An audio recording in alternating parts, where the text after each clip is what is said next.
চিকিৎসা ব্যবস্থা গড়ে তুলবো যাতে টাকার অভাবে কেউ চিকিৎসা থেকে বঞ্চিত না হয়। আমরা এমন জরুরি চিকিৎসা ব্যবস্থা গড়ে তুলবো যাতে করে হাসপাতালে পৌঁছানোর আগেই অ্যাম্বুলেন্সে জীবন রক্ষাকারী চিকিৎসা শুরু করা যায়। আমরা এমন ব্যবস্থা গড়ে তুলবো যাতে বাংলাদেশের প্রত্যেকটা নাগরিকের স্বাস্থ্য তথ্য ডিজিটালি সংরক্ষিত থাকে, ইলেকট্রনিক হেলথ রেকর্ড থাকে, আর কখনো আপনাদের স্বাস্থ্য তথ্য হারাবে না। ফলে অপ্রয়োজনীয় টেস্ট করা কমবে, ভুল চিকিৎসার সম্ভাবনাও কমবে। আমরা প্রাথমিক স্বাস্থ্যকে শক্তিশালী করে গড়ে তুলবো যাতে আপনাদের এলাকায় আপনাদের ঘরের কাছে আপনারা মানসম্মত চিকিৎসা পান। আমরা মানসিক স্বাস্থ্যের প্রসার ঘটাবো। অঞ্চল ভিত্তিক বৈষম্য দূর করতে আমরা বিভিন্ন অঞ্চলে হৃদরোগ এবং ট্রমা এবং অন্যান্য বিশেষায়িত কেন্দ্র স্থাপন করব। চিকিৎসার অভাবে যাতে কেউ কারো প্রাণহানি, অহেতুক প্রাণহানি না হয় এমন চিকিৎসা ব্যবস্থা আমরা গড়ে তুলব। আমাদের অর্থনীতি এমন হবে, কল্যাণমুখী অর্থনীতি হবে যেখানে সকলের কর্মসংস্থান নিশ্চিত হবে। শুধুমাত্র কর্মসংস্থান না, যেখানে একটা চাকরি নিশ্চিত হবে, মর্যাদাপূর্ণ চাকরি নিশ্চিত হবে, এমন কর্মসংস্থান নিশ্চিত হবে। শুধুমাত্র বেতন খেয়ে পড়ে বাঁচার অবস্থা, এমন কর্মসংস্থান আমরা চাই না। এমন কর্মসংস্থান চাই যেখানে নাগরিকের মর্যাদা থাকবে এবং ভালো করে বাঁচার সুযোগ দিবে। আমরা কর কাঠামো ন্যায্যভাবে ঢেলে সাজাবো যাতে করে ধনী গরিবের বৈষম্য দূর হয়। আমরা এমন রাজনীতি করব যাতে করে বাংলাদেশের প্রত্যেকটা নাগরিক রাজনীতিতে সক্রিয় অংশগ্রহণ করতে পারে, প্রত্যেকটা তরুণ রাজনীতিতে সক্রিয় অংশগ্রহণ করতে পারে। আমরা দেশ গড়তে জুলাই পদযাত্রায় প্রায় প্রত্যেকটা জেলায় দেখে এসেছি তরুণেরা কতখানি উচ্ছ্বাস, কতখানি উদ্দীপনা নিয়ে আমাদের সাথে যোগ দিয়েছেন। তারা ভাবছেন দেশের কথা, তারা স্বপ্ন দেখছেন দেশ পরিবর্তন হবে, তারা দেশটা পরিবর্তন করবেন। কিন্তু বারবার আমরা শুনছি এই তরুণদেরকে হেয় করা হচ্ছে, ছোট করা হচ্ছে, তরুণরা দেশ নিয়ে বোঝে না, তারা পরিবর্তন আনতে পারবে না। কিন্তু ঠাকুরগাঁয়ের লামিম যেই স্বপ্ন নিয়ে রাস্তায় নেমেছিল, সিরাজগঞ্জের জুবাইর যেই স্বপ্ন নিয়ে রাস্তায় নেমেছিল, এখন যে প্রজন্মগত রূপান্তর ঘটে গেছে, যে রাজনৈতিক সচেতনতা তৈরি হয়েছে, সেটা আমাদের লালন করতেই হবে। আমাদের তরুণ প্রজন্মকে আর আশাহত করা যাবে না, তাদের স্বপ্ন ভঙ্গ করা যাবে না, তাহলে জাতি আবার সংকটের মুখে পড়বে। তরুণদের স্বপ্ন লালন করতেই হবে এবং তরুণদের বাংলাদেশ নতুন বাংলাদেশ হবে। আমরা এমন রাজনীতি করব যাতে করে নারীরা সক্রিয় অংশগ্রহণ করতে পারে। ভোলার সুমাইয়া যখন রাজনীতি করতে আসে তখন তার বাবা মার চিন্তা করতে হবে না রাজনীতিতে আমার মেয়েটা নিরাপদ থাকবে কিনা। সুমাইয়া রাজনীতি করতে পারবে, দেশের জন্য সক্রিয়ভাবে রাজনীতি এবং দেশ গঠনে অংশগ্রহণ করতে পারবে। আমরা এমন রাজনীতি করব যেখানে আমাদের প্রবাসী ভাইয়েরা যারা দেশ গঠনে ভূমিকা রাখতে চান, যারা নির্বাচনে ভোট দিতে চান, তাদের সেই ব্যবস্থা আমরা নিশ্চিত করব। আমরা এমন রাজনীতি করব যেখানে সকল নাগরিকের অধিকার সংরক্ষিত থাকবে, সমুন্নত থাকবে। কোনো দলের, কোনো পক্ষের, কোনো গোষ্ঠীর, কোনো পরিবারের কাছে দেশের স্বার্থ আটকে থাকবে না। দেশ হবে সকল নাগরিকের, সেই রাজনীতি আমরা করব। সকলকে ধন্যবাদ। ধন্যবাদ ডাক্তার তাসনিম জারা। সংগ্রামী সাথী ও বন্ধুগণ, এ পর্যায়ে আমাদের সামনে বক্তব্য দিবেন জাতীয় নাগরিক পার্টি এনসিপির সম্মানিত সিনিয়র যুগ্ম আহ্বায়ক আরিফুর রহমান আদিব। তরুণ নেতা আরিফুল ইসলাম আদিবকে বক্তব্য প্রদানের জন্য অনুরোধ করছি। সংগ্রামী উপস্থিতি, জাতীয় নাগরিক পার্টি আয়োজিত আজকের এই সমাবেশে উপস্থিত আমাদের নেতৃবৃন্দরা, অভ্যুত্থানের নেতৃত্ব, সাংবাদিক ভাইরা, ছাত্র নেতৃত্ব, যুব শ্রম নেতৃত্ব, সবাইকে বিপ্লবী শুভেচ্ছা। সংগ্রামী উপস্থিতি, এই ভূখণ্ডের মানুষ স্বাধীনতার জন্য শতকের পর শতক লড়াই করেছে, সংগ্রাম করেছে। 190 বছর আন্দোলন করে ব্রিটিশ থেকে মুক্ত হয়েছে, পাকিস্তানের সময় বৈষম্যের বিরুদ্ধে আন্দোলন করেছে, বাংলাদেশ স্বাধীন করেছে সাম্য মানবিক মর্যাদার জন্য। কিন্তু আমরা দেখতে পেলাম স্বাধীনতার পরবর্তী 54 বছরে এই বাংলাদেশ, এদেশের আপামর কৃষক শ্রমিকের জনতা না হয়ে এই বাংলাদেশ গুটি কয়েক ক্ষমতা কাঠামোর ওই 300 জন এমপি কিংবা ক্ষমতাশালী পুলিশের কিছু অফিসার, সেনাবাহিনীর কিছু কর্মকর্তা কিংবা কিছু সচিব, কিছু এলিটের রাষ্ট্রে রূপান্তর হয়েছে। এই রাষ্ট্র রূপান্তর হয়েছে লুটেরাদের, এই রাষ্ট্র রূপান্তর হয়েছে এস আলমদের, সালমান এফ রহমানদের, যারা লক্ষ লক্ষ কোটি টাকা ওই শ্রমিকের রক্ত ঘামের পয়সা রক্তের মতন রক্ত পিপাসুদের মতো চুষে চুষে লক্ষ কোটি টাকা তারা চুরি করে কানাডায় বেগমপাড়ায় বাড়ি জমিয়েছে, আর এই বাংলাদেশকে একটি জুরিহীন রাষ্ট্রে পরিণত করেছে। 2000-এর অধিক শহীদের বিনিময় আমরা ফ্যাসিবাদ মুক্ত বাংলাদেশ পেয়েছি, আমরা স্বৈরাচার মুক্ত বাংলাদেশ পেয়েছি, কিন্তু এই দেশের 18 কোটি মানুষের অধিকার এখনো প্রতিষ্ঠিত হয়নি। সংগ্রামী উপস্থিতি, এদেশের 8 কোটি মানুষ শ্রম শ্রেণীর যুক্ত। এদেশের নারীরা যে অর্ধেক 50% নারী আছে, এই 50% নারী প্রত্যেকেই শ্রমিক।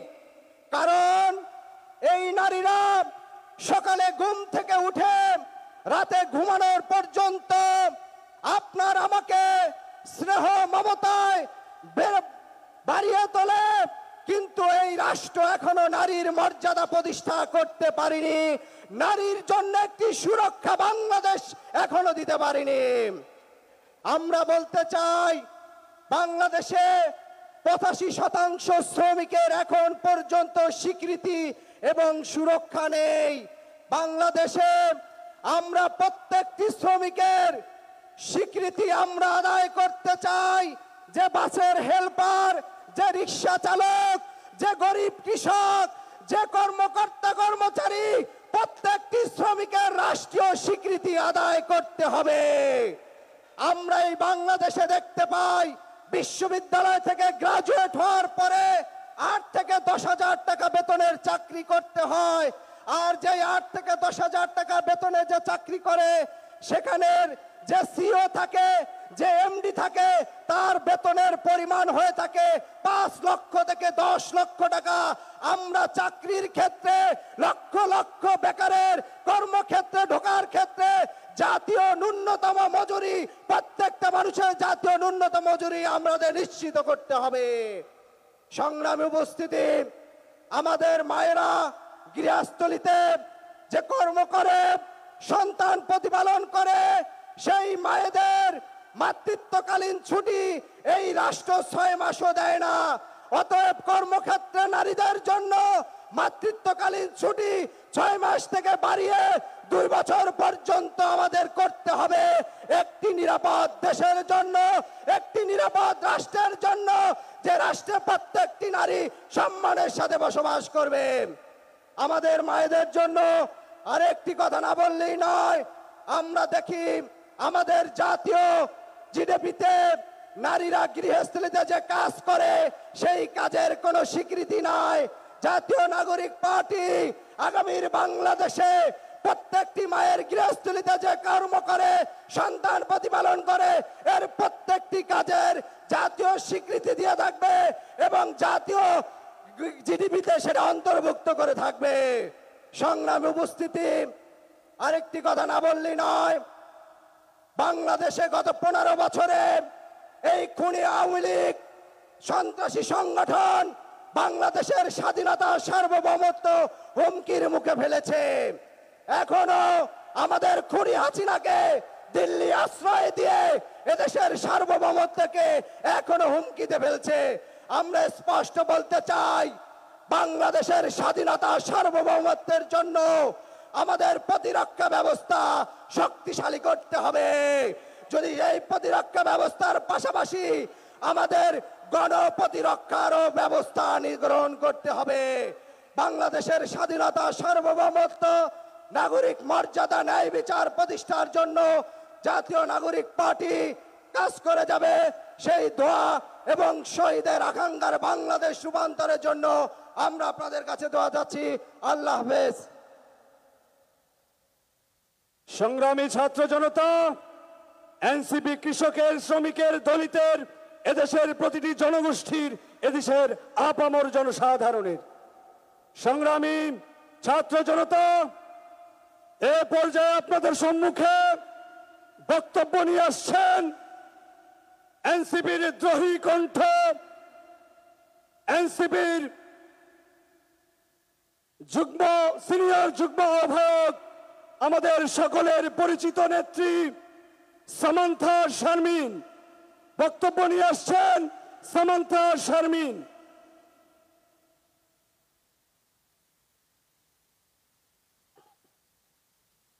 আসসালামু আলাইকুম রহমতুল্লাহ। সকলকে আমার আন্তরিক সালাম দিয়ে শুরু করব। আজকে আমাদের এই মঞ্চে উপবিষ্ট আছেন শহীদ পরিবার এবং আহত যোদ্ধারা, যারা জুলাই অভ্যুত্থানে নিজেদের সর্বোচ্চটুকু ত্যাগ করে আজকের এই দিনটি আমাদের সামনে উপহার দিয়েছেন। আজকে 3 আগস্ট, গত বছর এই 3 আগস্টে আমরা একই সাথে এক বুক ভরা আশঙ্কা এবং এক বুক ভরা আশা নিয়ে এই শহীদ মিনারে অবস্থান করছিলাম। আপনাদের সামনে বলতে চাই, এই মঞ্চে এবং এই চত্বরে যারা উপস্থিত আছেন, তাদের সাথে গত 1 বছরে প্রাণের সম্পর্ক গড়ে উঠেছে। কিন্তু এও সত্য, এই শহীদ মিনারে গত বছর উপস্থিত থেকেও আমরা একে অপরকে চিনতে পারি নাই। কিন্তু এই গণ অভ্যুত্থান আমাদের সকলের প্রাণকে একত্র করে দিয়েছে। আপনাদের সাথে আমাদের এই আত্মিক সম্পর্ক কখনো মোছার নয়। শহীদের আকাঙ্ক্ষা দিয়ে, শহীদ পরিবারের চাওয়া দিয়ে একটি রাজনৈতিক দল হিসেবে এনসিপি গড়ে উঠছে। আহতদের পরামর্শের ভিত্তিতে এনসিপি গড়ে উঠছে এবং সেই সাথে প্রতিটি জেলায় যত ভাই বোনেরা রাস্তায় নেমে এসেছিলেন, যত শহীদ পরিবাররা আমাদের সাথে দেখা করার জন্য আকাঙ্ক্ষা নিয়ে বসেছিলেন, সকলের সাথে আমরা দেখা করে এসেছি। এবং আমরা এও বলতে চাই, আমরা বাতাসের আধ্যাত্মিক মর্যাদা বুঝি। প্রতিটি জেলার বাতাস আমাদের গায়ে লেগেছে। প্রতিটি জেলার অভ্যুত্থানের বাতাস গায়ে নিয়ে আজকে আমাদের সামনে আমরা উপস্থিত হয়েছি এবং প্রতিটি জেলার আকাঙ্ক্ষা নিয়ে আপনাদের সামনে আমরা উপস্থিত হয়েছি। এই আকাঙ্ক্ষার ভিত্তিতে এনসিপি গড়ে উঠছে এবং এই আকাঙ্ক্ষার ভিত্তিতে আমাদের ইশতেহার আপনাদের সামনে আজকে প্রেজেন্ট করা হবে। আপনাদেরকে আজকে আমি 2টো বিষয় নিয়ে কথা বলতে চাই। আপনারা জানেন, এই গণ অভ্যুত্থান তৈরি হয়েছিল বাংলাদেশের শিক্ষা ব্যবস্থা এবং সেটার থেকে তৈরি হওয়া ধ্বংসপ্রাপ্ত একটা চাকরি ব্যবস্থান কেন্দ্র করে। বাংলাদেশের যতগুলো লড়াই সংগ্রাম আছে সবকিছু কর্মসংস্থানের ভিত্তিতে হয়েছে এবং শিক্ষা স্বাস্থ্য নিয়ে হয়েছে। এই জায়গাগুলোতে যদি আমরা মনোযোগ দিতে না পারি, তাহলে আবার বাংলাদেশে একটি গণ অভ্যুত্থান এবং বিপ্লব সংগঠিত হবে। আপনাদের সামনে আজকে একটি যুদ্ধের প্রস্তুতির ডাক নিয়ে আমরা এসেছি। শিক্ষা এবং স্বাস্থ্য, সেই সাথে আমাদের সংস্কৃতিকে অবহেলা করার কোনো সুযোগ নাই।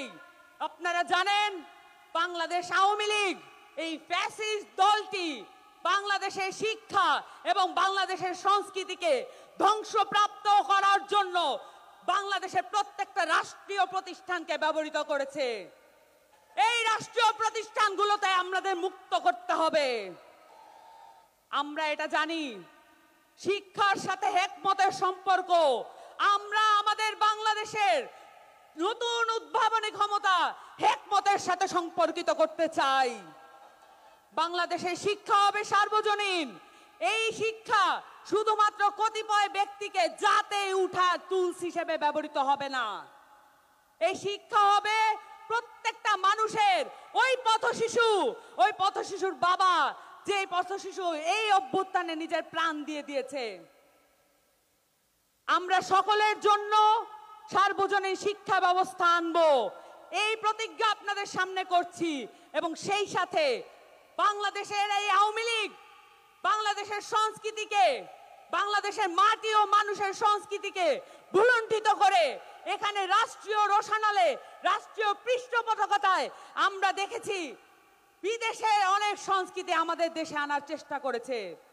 আমরা দেখেছি বাঙালি জাতীয়তাবাদের নামে বাংলাদেশে একটি এমন সংস্কৃতি গড়ে তোলা হয়েছে যেখানে আমাদের মাইজ ভান্ডারি গান নাই, যেখানে আমরা এমন সংস্কৃতি গড়ে তুলতে চাই যেখানে আমাদের গণ অভ্যুত্থানের কথা লেখা থাকবে, যেখানে আমাদের গণ অভ্যুত্থানের সংস্কৃতি লেখা থাকবে।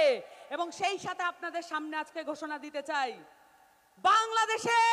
বাংলার এই ইয়াজিদ শেখ হাসিনার বিচার আমাদের সকলে মিলে আদায় করে ছাড়তে হবে।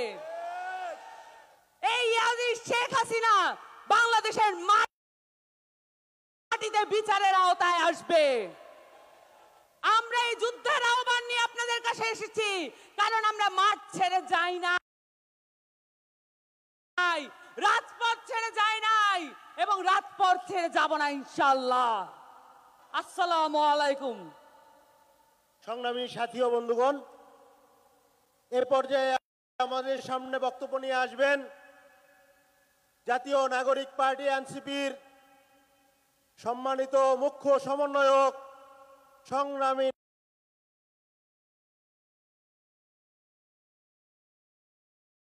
নেতা মোহাম্মদ নাসির উদ্দিন পাটোয়ারি। মোহাম্মদ নাসির উদ্দিন পাটোয়ারি।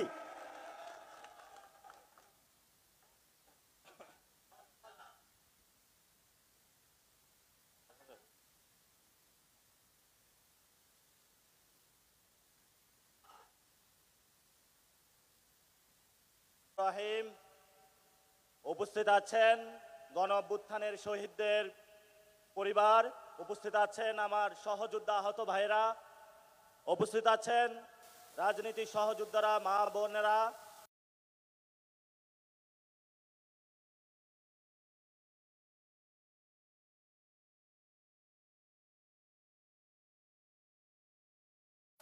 রাত জেগে আমার ভাইয়েরা যেখানে উপস্থিত হয়েছেন, আপনারা ঢাকাতে আজকে সারা বাংলাদেশ থেকে উপস্থিত আছেন এনসিপিকে পর্যবেক্ষণকারী বিভিন্ন আমাদের ভাই এবং বোনেরা যারা নতুন রাজনীতিতে আমাদের একীভূত হবেন, ভবিষ্যতে আমাদের সহযোদ্ধা হবেন।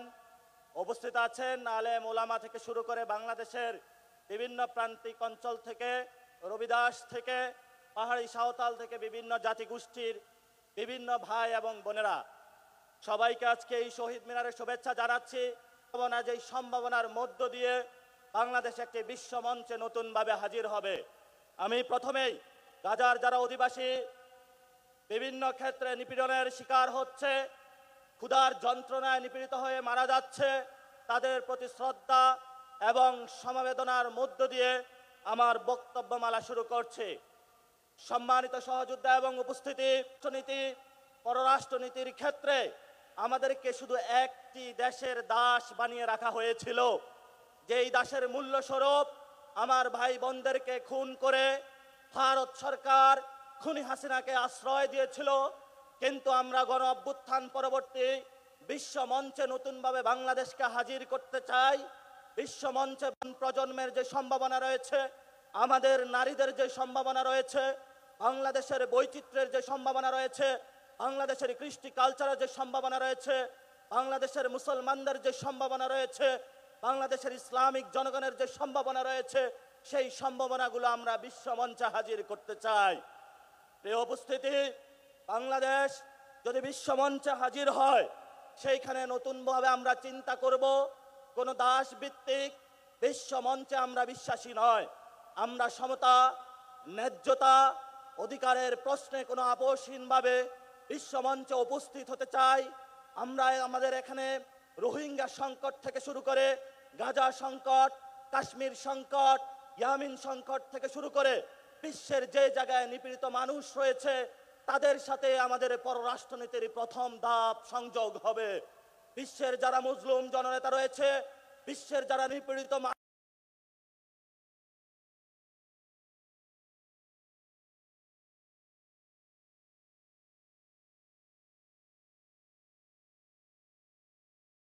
মানুষ রয়েছে, তাদের সাথে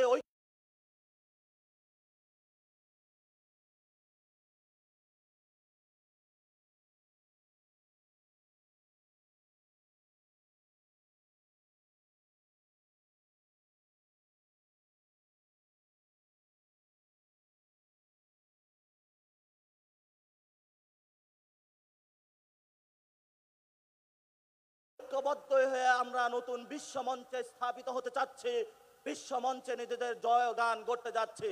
আপনারা জানেন বাংলাদেশে আমরা গত 50 বছরে কোনো একটি দল বলি, দুটি দল বলি, সংবিধান বলি,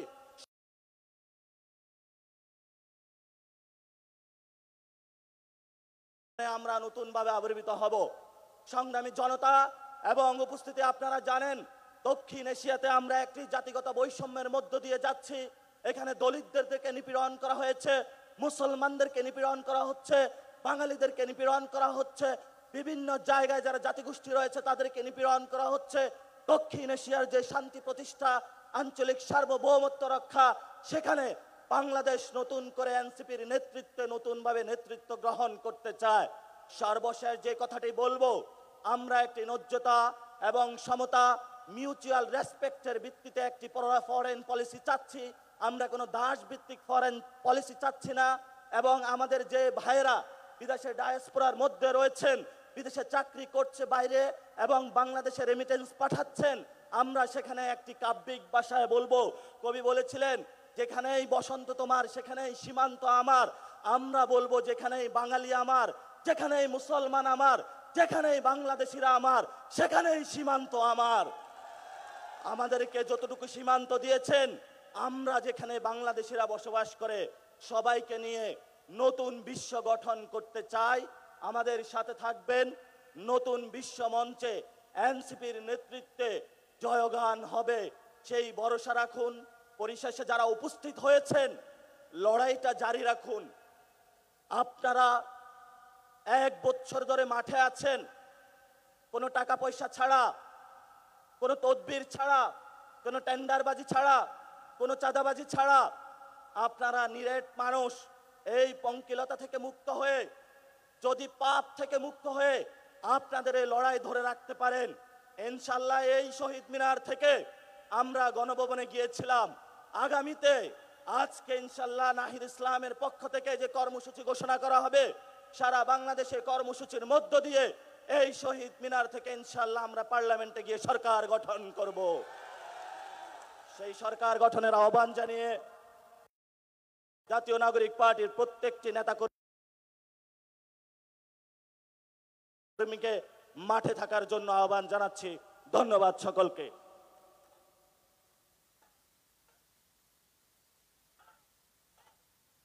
সংগ্রামী বিপ্লবী জনতা,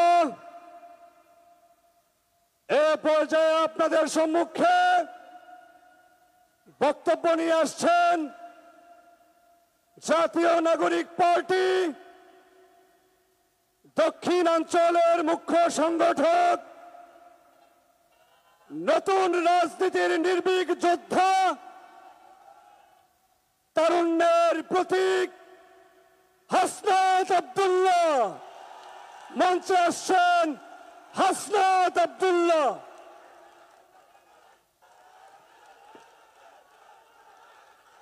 আসসালামু আলাইকুম রহমতুল্লাহ।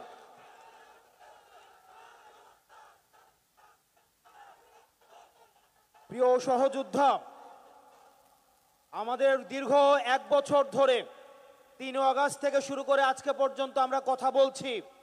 এখন আমাদের কাজ করার সময়। আমাদের আহ্বায়ক এবং সদস্য সচিব তাদের পরবর্তী বক্তব্যে আমাদের প্রয়োজনীয় দিক নির্দেশনা দিবেন। আমরা সে অনুযায়ী পরবর্তী বাংলাদেশ বিনির্মাণ করব। আমি শুধু একটা জিনিসই আপনাদেরকে প্রতিশ্রুতি দিচ্ছি এবং আশ্বস্ত করছি, এইখানে আমার যারা কর্মী রয়েছেন, নেতা রয়েছেন, আমরা আপনাদেরকে প্রতিশ্রুতি দিচ্ছি, কেউ যদি ভয় দেখায়, কেউ যদি হুমকি দেয়, আপনারা পিছু হটবেন না। আমরা জানি এলাকায় এলাকায় আপনাদেরকে বাধা দেওয়া হচ্ছে, এনসিপির কর্মীদেরকে বাধা দেওয়া হচ্ছে। আমরা দ্ব্যর্থ কণ্ঠে বলতে চাই, টেকনাফ থেকে তেতুলিয়া, রূপসা থেকে পাথুরিয়া, এনসিপির একটা নেতা কর্মীর দিকে যদি কেউ চোখ তুলে তাকায়, আমরা তাকে রাজনৈতিকভাবে মোকাবেলা করব। প্রিয় এনসিপির কর্মী এবং সহযোদ্ধারা, পরবর্তীতে আবার আমাদের আহ্বায়ক এবং সদস্য সচিব প্রয়োজনীয় দিক নির্দেশনা দিবেন। আমাদের যদি জীবনও চলে যায়, আমরা তাদের দিক নির্দেশনা বাস্তবায়ন করব। ইনকিলাব ইনকিলাব ইনকিলাব ইনকিলাব, কোথায় কোথায় বাংলা ছাড়, এই দেশ আমার দেশ, এই দেশ আমার দেশ। NCP NCP. ধন্যবাদ আমাদের ক্যাপ্টেন হাসনাত আব্দুল্লাহ।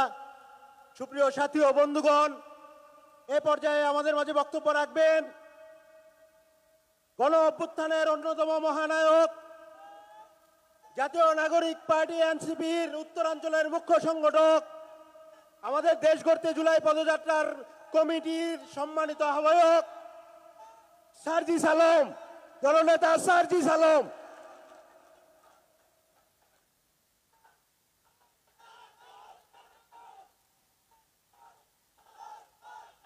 200 বছরের ব্রিটিশ উপনিবেশিক শাসন থেকে নতুন আরেক যুগে এসেছিলাম, কিন্তু অধিকার পাইনি। 23 বছরের পাকিস্তান আমলে ছিলাম, অধিকার পাইনি। 54 বছরের স্বাধীন বাংলাদেশে ছিলাম, অধিকার পাইনি। আজ থেকে 1 বছর আগে এই মঞ্চে ফ্যাসিবাদী ব্যবস্থার বিলোপ এবং নতুন রাজনৈতিক বন্দোবস্তের স্বপ্নে খুনি হাসিনার পতন ঘটানোর ঘোষণা দেওয়া হয়েছিল। 1 বছর হয়েছে, কাঙ্ক্ষিত অধিকার পাইনি। আমরা আর হতাশার কথা বলতে চাই না। আগামীর বাংলাদেশে আমরা যে অধিকারগুলো পেতে চাই, যেভাবে বাংলাদেশকে দেখতে চাই, আমরা সেগুলো এই মঞ্চ থেকে বলতে এসেছি। 1 বছর আগে এই মঞ্চে ছাত্র জনতার প্রতিনিধি হিসেবে যারা ছিল, তাদের মধ্যে অনেকে আজ এখানে শহীদ পরিবারের সদস্য হিসেবে আছে, অনেকেই এখানে আহত যোদ্ধা হিসেবে আছে। আমরা এই মঞ্চে আজ আমার শহীদ ভাইদের হত্যার বিচার চাইতে এসেছি, আহত যোদ্ধাদের রক্ত ঝরার বিচার চাইতে এসেছি। যে আওয়ামী লীগ, যুবলীগ, ছাত্রলীগের সন্ত্রাসীরা আমার সহযোদ্ধাদের রক্ত ঝরিয়েছে, সেই সন্ত্রাসীদের বিচার চাইতে এসেছি। আমরা এই অন্তর্বর্তীকালীন সরকারের কাছে মৌলিক সংস্কারের নিশ্চয়তা চাইতে এসেছি। আমরা আমাদের অসহায় শহীদ পরিবারগুলো, একমাত্র অবলম্বন হারানো শহীদ পরিবারদের পুনর্বাসন চাইতে এসেছি। আমরা আমাদের আহত যোদ্ধাদের তাদের প্রয়োজনীয় চিকিৎসা নিশ্চিত করার অধিকার চাইতে এসেছি।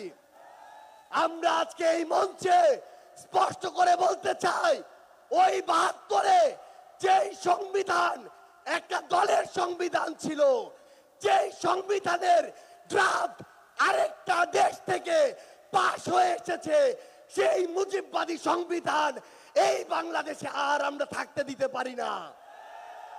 আমরা আজকের এই মঞ্চে মুজিববাদী সংবিধান ভেঙে চুরে শেষ করে দিয়ে নতুন সংবিধান চাইতে এসেছি। সংগ্রামী সহযোদ্ধারা, আমাদের যে লড়াই, এই লড়াই শুধু 24-এর জন্য লড়াই না। ওই 2009 সালে বিডিআর পরিকল্পিত হত্যাকাণ্ডে যাদের হত্যা করা হয়েছে, তার পিছনের প্রত্যেক কুশলীদের সর্বোচ্চ শাস্তি চাওয়ার জন্য আজকে আমরা এই মঞ্চে এসে হাজির হয়েছি। ওই শাপলা চত্বরে 13 সালে যাদেরকে নির্মমভাবে হত্যা করা হয়েছে, তাদের পিছনে যারা কাজ করেছিল, সে সকল খুনিদের বিচার চাইতে আজকে আমরা এই মঞ্চে এসে দাঁড়িয়েছি। বাংলাদেশের আপামর ছাত্র জনতা, আমাদের সংগ্রামী সহযোদ্ধারা, আমরা শুধু আপনাদের স্পষ্ট করে একটা জিনিস বলি, এই বাংলাদেশে যেমন ইসলাম ফোবিয়ার জায়গা হবে না, ইসলাম বিদ্বেষেরও জায়গা হবে না। এই বাংলাদেশে আমরা যেমন কোন জঙ্গিকে দাঁড়াতে দিব না, তেমনি কোন জঙ্গি নাটকও করতে দিব না। এই বাংলাদেশে সিভিল সোসাইটি নামের কোন দালালকে আর ক্ষমতার চাটুকারিতা করে পার পেতে আমরা দিব না। ইনশাআল্লাহ আপনাদের সাথে আমাদের দেখা হবে সংগ্রামের রাজপথে অথবা বিজয়ে। ইনকিলাব জিন্দাবাদ, এনসিপি জিন্দাবাদ। সংগ্রামী জনতা, আজকের এই শহীদ মিনার যেন সেই 3 আগস্টের কথা মনে করিয়ে দেয়।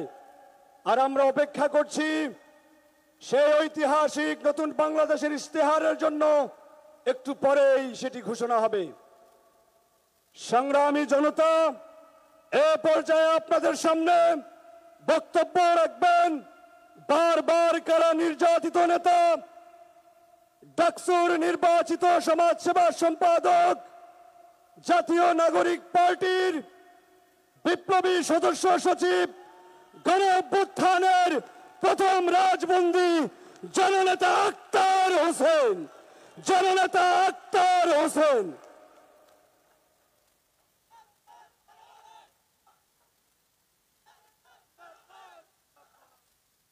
আসসালামু আলাইকুম। সংগ্রামী সমাবেশ, গত বছর 3 আগস্ট শহীদ মিনারে যে সমাবেশ হয়েছিল, সেই সমাবেশে উপস্থিত থাকার ভাগ্য আমার হয় নাই, কিন্তু আমি হৃদয় দিয়ে অনুভব করি গত বছর শহীদ মিনারে যে সমাবেশ হয়েছিল সেটা নিছক কোনো জনসমাগম ছিল না। বাংলাদেশের লাখো কোটি মানুষের শোক, দ্রোহ এবং শপথের সম্মিলন ছিল গত বছরের সমাবেশ। ভাইরা আমার, 24-এর অভ্যুত্থানের মধ্য দিয়ে এই বাংলাদেশে যে নতুন প্রজন্মের জন্ম হয়েছে, যে নতুন রাজনৈতিক জনগোষ্ঠীর আবির্ভাব হয়েছে, সেই নতুন রাজনৈতিক জনগোষ্ঠী এমন, যদি কোনোভাবে বাংলাদেশের কোনো কোণে কোনো বিপদ আসতে থাকে, এই প্রজন্ম জীবন দিয়ে সেই বিপদ মোকাবেলা করবে। ভাইরা আমার, নতুন যে প্রজন্মের জন্ম নিয়েছে, যে রাজনৈতিক জনগোষ্ঠীর আবির্ভাব ঘটেছে, আমরা এমন ভাবে নিজেদেরকে তৈরি করেছি, আমরা নিজেরা নিজেদেরকে জবাবদিহিতার মধ্যে রাখতে বদ্ধপরিকর। ভাইরা আমার, বাংলাদেশের মানুষেরা যুগের পর যুগ ধরে যে বঞ্চনার শিকার হয়ে এসেছে, সেই বঞ্চনা থেকে মুক্তির জন্যই আমাদের শহীদেরা জীবন দিয়েছেন। আমাদের আহতরা এখনো পর্যন্ত তারা তাদের অপূর্ণাঙ্গ দেহ নিয়ে আমাদের কাছে উপস্থিত হয়েছেন। ভাইরা আমার, নতুন যে বাংলাদেশের স্বপ্ন আমরা দেখি, সেই বাংলাদেশে আমরা আর বিভাজনের রাজনীতি দেখতে চাই না। এই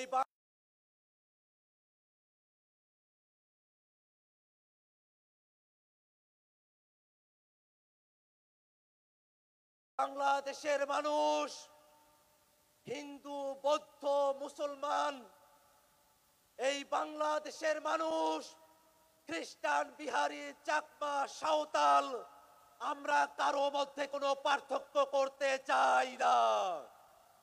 ভাইরা আমার, বাংলাদেশ রাষ্ট্রটিকে নতুন করে গড়ার জন্য গত বছর এই শহীদ মিনার থেকে ফ্যাসিবাদী ব্যবস্থার বিলোপের ঘোষণা দিয়েছিলেন আমাদের আহ্বায়ক।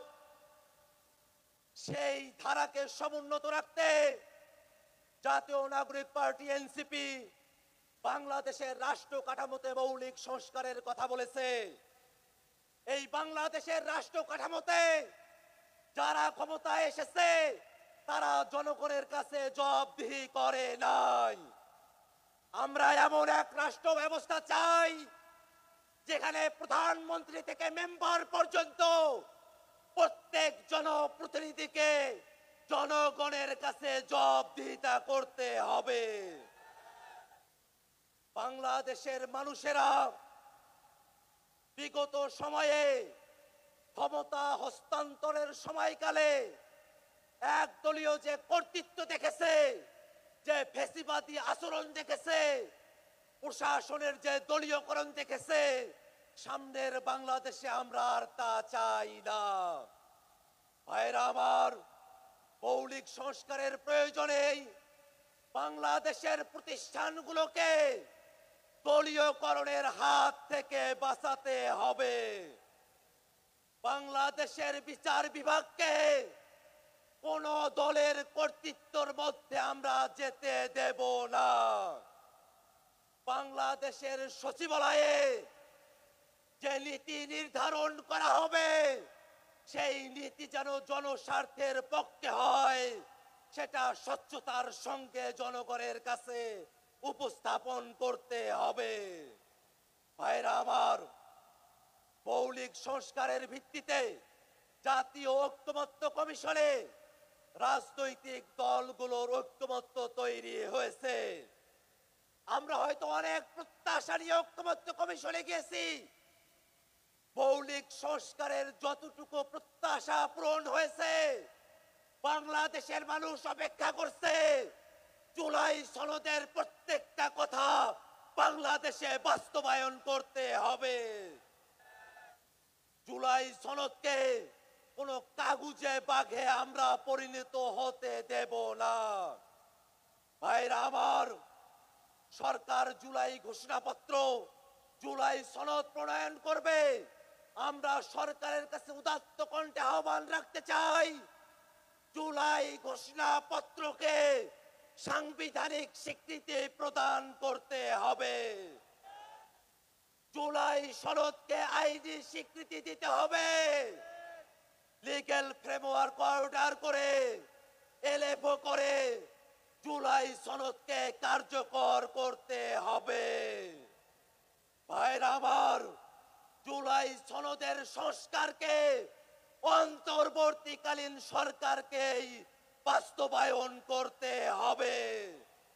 ভাইরা আমার, জুলাই সনদ এবং জুলাই ঘোষণাপত্র যাতে বাংলাদেশে বাস্তবায়ন করতে হয়, সেই কারণে বাংলাদেশের প্রত্যেকটা জনগণকে পাহারাদারের ভূমিকায় সজাগ দৃষ্টি রাখতে হবে।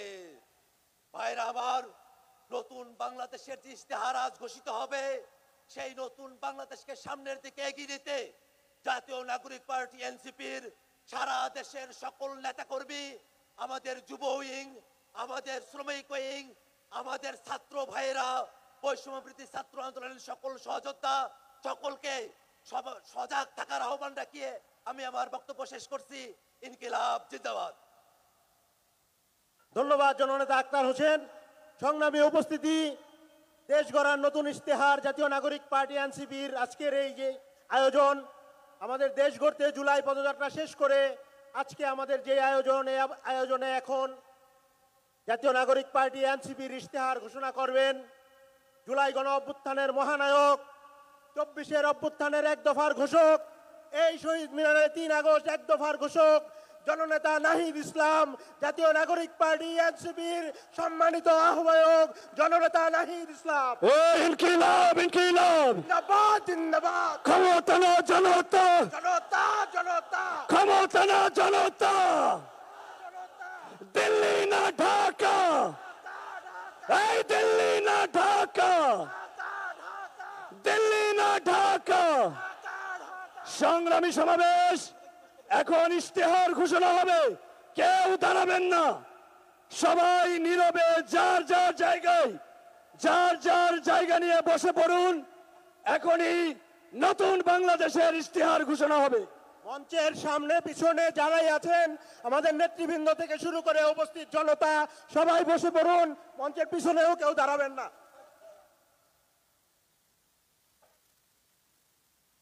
বিসমিল্লাহির রহমানির রহিম। উপস্থিত জুলাই গণ অভ্যুত্থানের শহীদ পরিবারের সদস্যবৃন্দ, জুলাই গণ অভ্যুত্থানে আমাদের আহত যোদ্ধাবৃন্দ এবং সারা দেশ থেকে আগত জাতীয় নাগরিক পার্টির নেতা কর্মীবৃন্দ, আসসালামু আলাইকুম। আজ ঐতিহাসিক ৩রা আগস্ট, আমাদের ১ বছর পার হচ্ছে। এই ৩রা আগস্টে ঠিক ১ বছর আগে, ঠিক ৩৬৫ দিন আগে আমরা এই শহীদ মিনারে সমাবেত হয়েছিলাম। আপনাদের সহ বাংলাদেশের মানুষ, এই ঢাকা শহরের মানুষ নেমে এসেছিল এই শহীদ মিনারে। এই শহীদ মিনার থেকে আমরা ঘোষণা করেছিলাম ফ্যাসিবাদী ব্যবস্থা বিলোপের সেই ঐতিহাসিক এক দফা। এই ঐতিহাসিক এক দফা কোনো ব্যক্তির পক্ষ থেকে নয়, কোনো দলের পক্ষ থেকে নয়, কোনো সংগঠনের পক্ষ থেকে ঘোষণা করা হয় নাই। সেই দিন এক দফা ঘোষণা করা হয়েছিল বাংলাদেশের জনগণের পক্ষ থেকে, বাংলাদেশের অভ্যুত্থানকারী ছাত্র জনতার পক্ষ থেকে। ফলে এক দফার প্রকৃত ঘোষক হলেন বাংলাদেশের জনগণ, বাংলাদেশের অভ্যুত্থানকারী ছাত্র জনতা এবং আমাদের শহীদ ভাই ও বোনেরা। আমাদের এই এক দফা ঘোষণার একটা ঐতিহাসিক প্রেক্ষাপট ছিল। 1/11-এর সময় থেকে আওয়ামী ফ্যাসিবাদের ভিত্তি তৈরি করা হয়েছিল। 15-16 বছর বাংলাদেশে কোনো গণতন্ত্র ছিল না, ভোটাধিকার ছিল না, গুম খুন নির্যাতন, মানবাধিকার হরণ হয়েছে, গণহত্যা হয়েছে। সর্বশেষ কোটা সংস্কার আন্দোলন 2024-এ শিক্ষার্থীদের ন্যায্য আন্দোলনে সন্ত্রাসী ফ্যাসিস্ট পুলিশ বাহিনী নির্মমভাবে গুলি চালিয়ে আমাদের ভাই বোনদেরকে শহীদ করেছিল। আপনারা এই ইতিহাস সবই জানেন, আমি পুনরাবৃত্তি করব না। আজকে বাংলাদেশের জনগণ আর মেনে নিতে পারে নাই। বাংলাদেশের ছাত্ররা 9 দফা ঘোষণা করেছিল, কিন্তু আমরা দেখেছি এই 9 দফা এই ফ্যাসিস্ট সরকারের পক্ষে বাস্তবায়ন করা সম্ভব নয়, কারণ এই ফ্যাসিস্ট সরকারই খুনের দায়ে দায়ী ছিল। ফলে বাংলাদেশের জনগণ নিজে দায়িত্ব নিয়েছিল। দায়িত্ব নিয়ে তারা এক দফা ঘোষণা করেছিল ফ্যাসিবাদী ব্যবস্থার বিলোপ এবং নতুন রাজনৈতিক বন্দোবস্ত। আমরা দায়িত্ব এবং দরদের রাজনীতির ঘোষণা দিয়েছিলাম। আমরা সাম্য, মানবিক মর্যাদা এবং সামাজিক সুবিচারের ঘোষণা দিয়েছিলাম। আমরা বলেছিলাম আমরা এমন একটা রাজনৈতিক বন্দোবস্ত প্রতিষ্ঠা করব যেখানে স্বৈরতন্ত্র আর কখনোই ফিরে আসতে পারবে না, যেখানে ফ্যাসিবাদ আর কখনোই ফিরে আসতে পারবে না। আমরা জুলাই পদযাত্রায় দেশের বিভিন্ন জায়গায় বলেছি ফ্যাসিবাদী সরকারের পতন হয়েছে, বন্দোবস্তের বিলোপ আমরা ঘটাতে পারিনি। আজকে 1 বছর পরে এসে আমরা আমাদের সেই সীমাবদ্ধতার কথা, আমাদের ব্যর্থতার কথাও আপনাদেরকে বলতে এসেছি। আমরা পারিনি সেই পুরনো সংবিধানকে বাতিল করে একটি নতুন সংবিধান তৈরি করতে। আমরা পারিনি যে ফ্যাসিবাদী বন্দোবস্তের যে ক্ষমতার স্তম্ভ ছিল, যেই দুর্নীতি পরায়ণ অলিগার্ক ব্যবসায়ী ছিল, যেই লুটেরা অর্থনীতি ছিল, সেই অর্থনীতিকে ভেঙে দিতে। আমরা পারি নাই যেই ফ্যাসিবাদী ব্যবস্থার যেই সাংস্কৃতিক ভিত্তি ছিল, গণমাধ্যম থেকে শুরু করে বিভিন্ন জায়গায় যে স্বৈরাচারের দোসররা ছিল তাদেরকে সম্পূর্ণভাবে পরাজিত করতে। আমরা পারি নাই সেনাবাহিনী সহ প্রশাসনকে জনগণের প্রতিষ্ঠান হিসেবে গড়ে তুলতে। আমরা আমাদের ব্যর্থতার কথা স্বীকার করেই আজকে আবার ওই শহীদ মিনারে সমাবেত হয়েছি আমাদের ভবিষ্যৎ কর্মসূচি নির্ধারণ করতে, আমাদের ভবিষ্যৎ বাংলাদেশের জন্য শপথ নিতে। সংগ্রামী সাথী ও বন্ধুগণ, বিগত এক বছর আগে এক দফার ঘোষণায় আমাদের সাথে হয়তো অনেক পক্ষ ছিল, আজকে যারা নেই আমরা আজকের দিনে তাদেরকেও স্মরণ করছি। জুলাই গণ অভ্যুত্থানে অংশগ্রহণ করা ফ্যাসিবাদ বিরোধী সকল রাজনৈতিক দল, সকল ছাত্র সংগঠন, আমাদের শিক্ষা প্রতিষ্ঠান, স্কুল কলেজ মাদ্রাসা প্রাইভেট বিশ্ববিদ্যালয়, আমাদের নারীরা, আমাদের প্রবাসী ভাই ও বোনেরা এবং বাংলাদেশের প্রতিটি প্রান্তে যারা জুলাই গণ অভ্যুত্থানে অংশগ্রহণ করছেন তাদেরকে স্মরণ করে আমি আমার বক্তব্য শুরু করছি আনুষ্ঠানিকভাবে। এ বক্তব্য একটু দীর্ঘ হবে, আপনারা মনোযোগের সহিত শুনবেন। আমরা ভবিষ্যতে কি রাজনীতি করব, আমরা কেমন বাংলাদেশ তৈরি করতে চাই তার রূপকল্প আছে আজকের এই বক্তব্যে। বিসমিল্লাহির রহমানির রহিম। প্রিয় বাংলাদেশ, আজ থেকে ঠিক 1 বছর আগে এই শহীদ মিনারে দাঁড়িয়ে আমরা ফ্যাসিবাদী শাসন ব্যবস্থার পতনের ডাক দিয়েছিলাম। ছাত্র শ্রমিক জনতার বিপুল আত্মত্যাগের বিনিময়ে আমরা ফ্যাসিবাদী শাসনকে পরাজিত করে এক অবিস্মরণীয় বিজয় অর্জন করেছিলাম। আমাদের সুস্পষ্ট এক দফা দাবি ছিল, আমরা ফ্যাসিবাদী ব্যবস্থার বিলোপ করে এক নতুন রাজনৈতিক বন্দোবস্ত করতে চাই।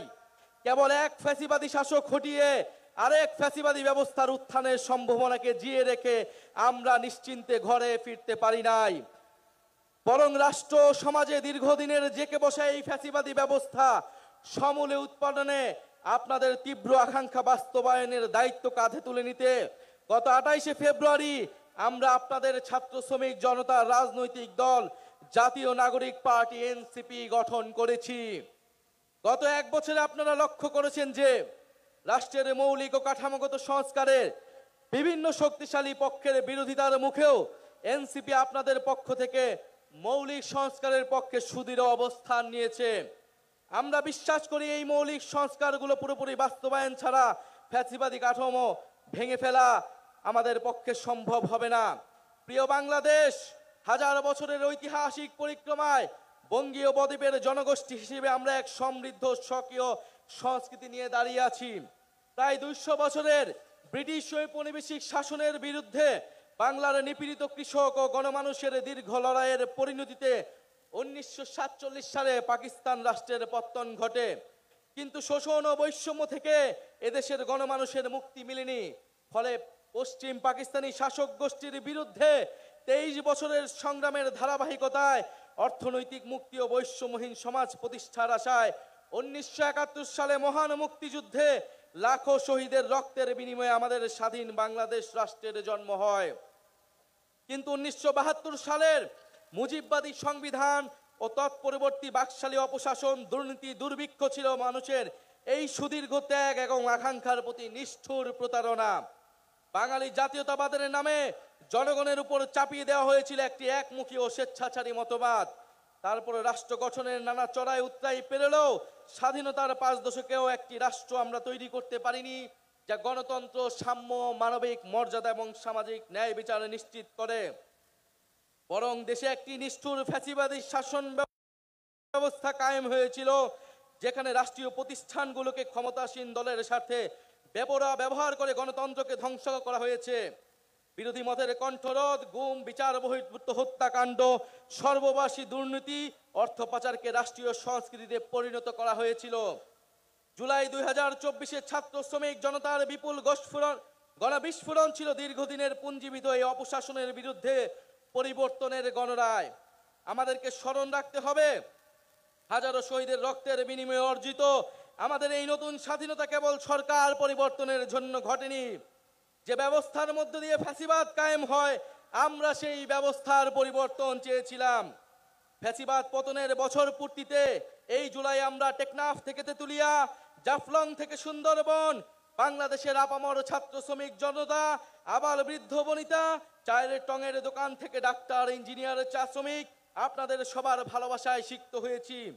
বাংলাদেশের প্রতিটি প্রান্তে আমাদের শহীদ পরিবার আর আহত ভাই বোনদের প্রত্যাশার কথা শুনেছি আপনাদের নিত্যদিনের সংগ্রাম, আকাঙ্ক্ষা ও স্বপ্নের কথা।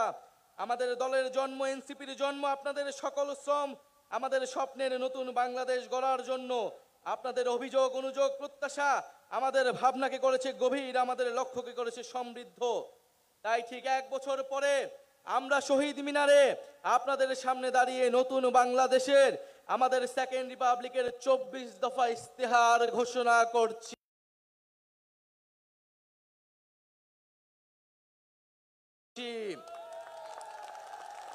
আমাদের প্রথম দফাটি হলো নতুন সংবিধান ও সেকেন্ড রিপাবলিক। উপনিবেশ বিরোধী লড়াই, স্বাধীনতা সংগ্রাম ও ও জুলাই গণ অভ্যুত্থানে জনগণের সাম্য, মানবিক মর্যাদা ও সামাজিক সুবিচারের আকাঙ্ক্ষার ভিত্তিতে আমরা বহু ভাষা, সংস্কৃতি ও জাতির নতুন বাংলাদেশ তৈরি করব। পুরাতন ঝেড়ে ফেলে আমাদের রাষ্ট্রের নতুন যাত্রায় আমাদের প্রথম অঙ্গীকারী হচ্ছে গণপরিষদের মাধ্যমে একটা নতুন সংবিধান। জুলাইয়ের আকাঙ্ক্ষা পূরণে আমাদের এই নতুন সংবিধান একনায়কতন্ত্র, পরিবারতন্ত্র, ফ্যাসিবাদী কাঠামোর বিলোপ করে একটি বৈষম্যহীন, গণতান্ত্রিক, অন্তর্ভুক্তিমূলক ও জনকল্যাণমুখী রিপাবলিক গঠন করবে। আমাদের এই নতুন রাষ্ট্র ব্যক্তির জীবন, জীবিকা, মর্যাদা, অধিকার সংরক্ষণ করবে। এই নতুন সংবিধান আমাদের রাষ্ট্রের আইন, বিচার ও নির্বাহী বিভাগের মধ্যে ক্ষমতার সুনির্দিষ্ট বিভাজন ও ভারসাম্য নিশ্চিত করবে। আমরা জুলাই ঘোষণাপত্র, জুলাই সদনের সাংবিধানিক স্বীকৃতি নিশ্চিত করব। আমাদের দ্বিতীয় দফাটি হচ্ছে জুলাই গণ অভ্যুত্থানের স্বীকৃতি ও বিচার। এই জনপদের মানুষের উপনিবেশ বিরোধী সংগ্রাম, 1971-এর মহান মুক্তিযুদ্ধের কাঙ্ক্ষিত সাম্য, মানবিক মর্যাদা ও সামাজিক সুবিচার প্রতিষ্ঠার লড়াই এবং জুলাই গণ অভ্যুত্থানে একটি বৈষম্যহীন বাংলাদেশ গঠনের প্রত্যয়ই আমাদের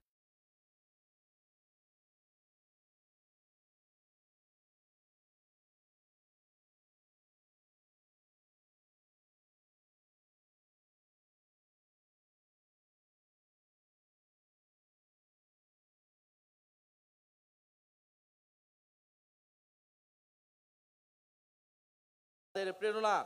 আমরা জুলাইয়ে সংগঠিত গণহত্যা, শাপলা গণহত্যা, আমরা পিলখানা হত্যাকাণ্ড, গুম ও বিচার বহির্ভূত হত্যা সহ আওয়ামী ফ্যাসিবাদের সময়ে সংগঠিত সকল মানবতা বিরোধী অপরাধের দৃষ্টান্তমূলক বিচার ও শাস্তির জন্য আমরা লড়াই করব।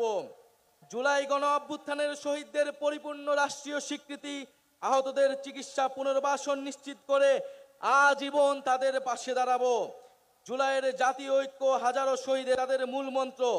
একই সঙ্গে রাষ্ট্রের সকল সাংবিধানিক ও বিধিবদ্ধ জবাবদিহিতা নিশ্চিতকারী প্রতিষ্ঠানের ক্ষমতা বৃদ্ধি করা হবে, যেন এই প্রতিষ্ঠানগুলো স্বাধীনভাবে কাজ করে নির্বাহী বিভাগের কর্তৃত্ব পরায়ণ হওয়ার প্রবণতা প্রতিহত করতে পারে।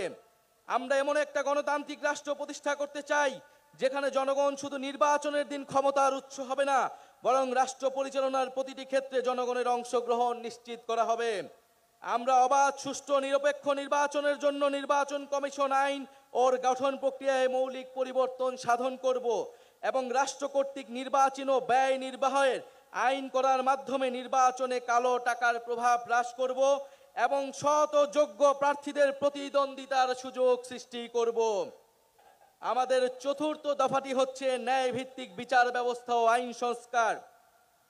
আমাদের রাষ্ট্রে স্বাধীন বিচার বিভাগ ক্ষমতাবানদের পক্ষে অন্ধ অবস্থান নিবে না, বরং মজলুমকে তার প্রাপ্য ন্যায় বিচার বুঝিয়ে দিবে। এছাড়া একটি সত্যিকার জনগণতান্ত্রিক রাষ্ট্র গড়ে তুলতে আমরা ঔপনিবেশিক আমলের সকল আইনকে জাতীয় ও আন্তর্জাতিক মানবাধিকার মানদণ্ডের ভিত্তিতে যুগোপযোগী করব। মৌলিক মানবাধিকার লঙ্ঘন করে এমন কোনো আইন তৈরি করা হবে না।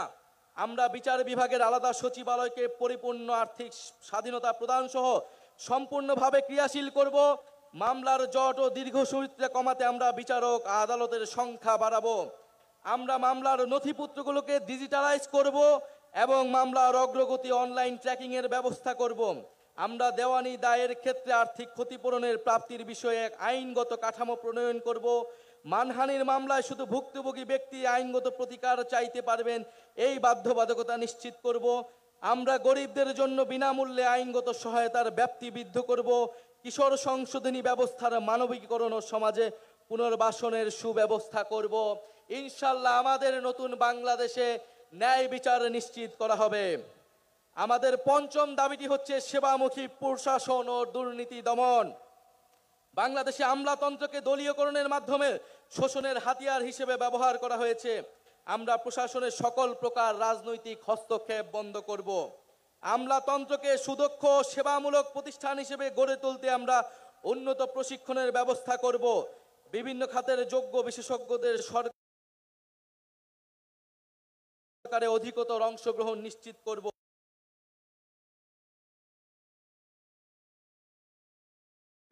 নিয়োগ, বদলি, পদায়ন ও প্রমোশনের ক্ষেত্রে মেধা এবং যোগ্যতাই হবে একমাত্র মানদণ্ড। সরকারি কর্ম কমিশনের সকল প্রশাসনের নিয়োগের ক্ষেত্রে সততা নিরপেক্ষতা বজায় রাখতে যথাযথ নিয়োগ কাঠামো তৈরি করব। আমরা ডিজিটাল গভর্নেন্স চালুর প্রতি বিশেষ গুরুত্ব দিব। আমরা রাষ্ট্রীয় সম্পদ চুরি, দুর্নীতি, স্বজনপ্রীতি, দলীয়করণের বিচারহীনতা এবং বিচারে দীর্ঘসূত্রিতা পরিহার করে দুর্নীতির দ্রুত বিচার শাস্তির বিধান করব। হুইসেল ব্লোয়ার প্রোটেকশন আইন প্রণয়ন করব। সমাজে শিক্ষায় সমাজে দুর্নীতি বিরোধী মূল্যবোধ এবং সচেতনতা তৈরি করব।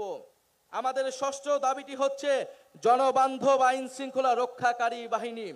আমরা এমন এক বাংলাদেশ গড়তে চাই যেখানে আইন শৃঙ্খলা রক্ষাকারী বাহিনী পুলিশ আর সাধারণ মানুষকে ভয় দেখিয়ে ওয়ারেন্ট ছাড়া তুলে নিয়ে যেতে পারবে না। আমরা ঔপনিবেশিক আমলের 1861 ও 1898 সালের পুলিশ আইন যুগোপযোগী করব। আমরা গড়ে তুলব এমন কাঠামো যেখানে পুলিশ হবে মানবাধিকারের রক্ষক, নাগরিকের সেবক। আমরা পুলিশ ও আইন শৃঙ্খলা বাহিনীর রাজনৈতিক অপব্যবহার বন্ধে ও তাদের বদলি পদায়নে স্বচ্ছ ব্যবস্থা চালু করতে একটি স্থায়ী পুলিশ কমিশন গঠন করব। যে কোনো গ্রেফতারের ক্ষেত্রে ওয়ারেন্ট বা সুস্পষ্ট কারণ উল্লেখ করতে হবে। গ্রেফতারকারীর উপর পুলিশের পদবি ও পরিচয় স্পষ্টভাবে জানানো হবে। আমরা চালু করব কমিউনিটি ভিত্তিক পুলিশিং এবং মানবাধিকার কেন্দ্রিক প্রশিক্ষণ। সহিংস অপরাধের প্রতি আমাদের থাকবে জিরো টলারেন্স। আমরা র্যাব বিলুপ্ত করব এবং আমরা গোয়েন্দা সংস্থাকে রাজনৈতিক স্বার্থে ও মানবাধিকার লঙ্ঘনে ব্যবহার বন্ধ করে সুস্পষ্ট আইনি কাঠামো তৈরি করব। আমাদের সপ্তম দাবিটি হচ্ছে গ্রাম পার্লামেন্ট ও স্থানীয় প্রশাসন, স্থানীয় সরকার। মানুষ গ্রাম ছেড়ে শহরে চলে এসেছে, এতে শহরগুলোর ওপর চাপ বাড়ছে এবং গ্রামীণ অর্থনীতি দুর্বল হচ্ছে। আমরা গ্রামের স্বকীয়তা অক্ষুণ্ণ রেখে শহরের সুবিধা গ্রামে পৌঁছে দিতে চাই। আমরা গ্রামে উৎপাদন ও বিনিয়োগের সুযোগ বাড়িয়ে স্বনির্ভর গ্রাম তৈরি করব। আমরা স্থানীয় পর্যায়ে শাসন ব্যবস্থায় জনগণের অংশগ্রহণ নিশ্চিতে গ্রাম পার্লামেন্ট গঠন করব এবং এই পার্লামেন্টের হাতে স্থানীয় সমস্যা সমাধান ও উন্নয়ন তদারকির দায়িত্ব অর্পণ করব। আমরা স্থানীয় সরকার কাঠামোকে শক্তিশালী করার মাধ্যমে ক্ষমতার বিকেন্দ্রীকরণ নিশ্চিত করব এবং স্থানীয় সরকারকে স্থানীয় উন্নয়নের কেন্দ্রবিন্দুতে পরিণত করব। আমরা সংসদ সদস্যের ক্ষমতার অপব্যবহার বন্ধ করে স্থানীয় নির্বাচিত জনপ্রতিনিধিকে ক্ষমতায়িত করব। একই সাথে সামাজিক জবাবদিহিতা ও দায়বদ্ধতা নিশ্চিতকারী কাঠামোগুলোকে যেন দায়িত্ব পালন করতে পারে সেটা নিশ্চিত করব। আমরা একটি স্বাধীন স্থানীয় সরকার কমিশন গঠন করব, যা স্থানীয় সরকারের বিভিন্ন প্রতিষ্ঠান যেন ভূমিকা পালন করে তা নিশ্চিত করবে। আমাদের অষ্টম দফাটি হচ্ছে স্বাধীন গণমাধ্যম ও শক্তিশালী নাগরিক সমাজ। আমরা সংবাদ মাধ্যমের শতভাগ স্বাধীনতায় বিশ্বাস করি এবং যথাযথ আইনি ও নীতি কাঠামোর মাধ্যমে সেটি নিশ্চিত করব। আমরা প্রেস কাউন্সিলকে যুগোপযোগী এবং কার্যকর করব। এছাড়া নির্দিষ্ট কোনো ব্যক্তি, গোষ্ঠী বা কর্পোরেশনের কাছে যাতে বহু গণমাধ্যমের প্রতিষ্ঠাতার মালিকানা কুক্ষিগত না হয়, রাজনৈতিক দলের স্বার্থে হাতিয়ার না হয়, সেটা নিশ্চিত করব। আমরা নিশ্চিত করব গণমাধ্যম যেন জনগণের কাছে দায়বদ্ধ থাকে। আমরা গণতান্ত্রিক জবাবদিহিতা শক্তিশালী করার প্রয়াসে নাগরিক সমাজের সক্রিয়তা ও স্বাধীন মত প্রকাশের সুযোগে অবারিত করতে নাগরিক সমাজের অংশীজনের সমন্বয়ে একটি শক্তিশালী নীতি কাঠামো তৈরি করব। আমরা গণমাধ্যমে মিস ইনফরমেশন, গুজব ও বিভ্রান্তিকর সংবাদের বিরুদ্ধে জনগণের সুরক্ষা নিশ্চিত করব। আমাদের নবম দাবিটি হচ্ছে সার্বজনীন স্বাস্থ্য। আমরা এমন একটি স্বাস্থ্য ব্যবস্থা গড়ে তুলব যেখানে অর্থের অভাবে কেউ চিকিৎসা থেকে বঞ্চিত হবে না। এমন জরুরি চিকিৎসা ব্যবস্থা গড়ে তুলব যাতে হাসপাতালে পৌঁছানোর আগেই অ্যাম্বুলেন্সে জীবন রক্ষাকারী চিকিৎসা শুরু করা যায়। আমরা ইলেকট্রনিক হেলথ রেকর্ড সিস্টেম চালু করব, ফলে নাগরিকের হেলথ আইডি থাকবে, সেখানে সকল তথ্য ডিজিটালি সংরক্ষণ থাকবে। আমরা প্রাথমিক স্বাস্থ্যসেবা শক্তিশালী করব।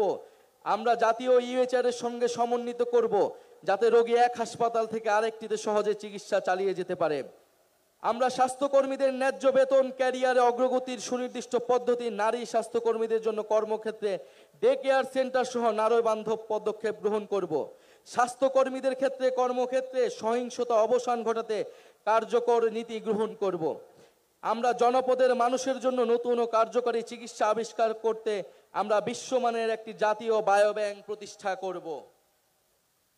আমাদের 10 নম্বর দাবিটি হচ্ছে জাতি গঠনে শিক্ষানীতি। আমরা শিক্ষা খাতে বরাদ্দ বাড়িয়ে ভবিষ্যতের উদ্ভাবন, শিল্পায়ন ও অর্থনীতির জন্য প্রস্তুত একটি দক্ষ জ্ঞানভিত্তিক সমাজ গড়ে তুলব। শিক্ষা পণ্য নয়, অধিকার। বিজ্ঞান, গণিত, প্রকৌশল ও চিকিৎসায় শক্ত ভিত তৈরিতে আমাদের থাকবে বিশেষ পরিকল্পনা। আমাদের ইতিহাস, ভাষা, সংস্কৃতি চর্চার মাধ্যমে শিক্ষা ব্যবস্থা নৈতিকতা ও গণতান্ত্রিক মূল্যবোধ সম্পন্ন সুনাগরিক তৈরি করবে।